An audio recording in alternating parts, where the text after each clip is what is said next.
हवा 100 की स्पीड ते आ ते भाई जान फुल शूट कर तू की करना हवा 100 ते 120 तो भी गई ते हवा ही नहीं पीर जी दौड़ ला ये क्या कर तीन बार खपू हवा ना उड़ के करो ते पवाती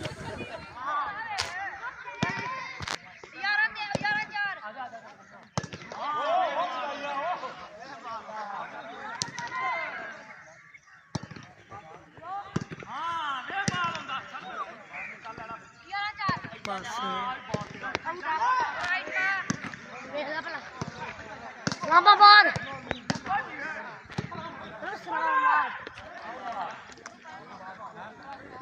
ला दे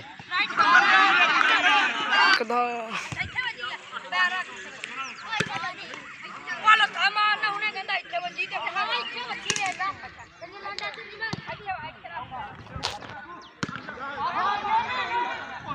बस 5 मिनट गई थी बस का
नहीं उधर ना बना तू इधर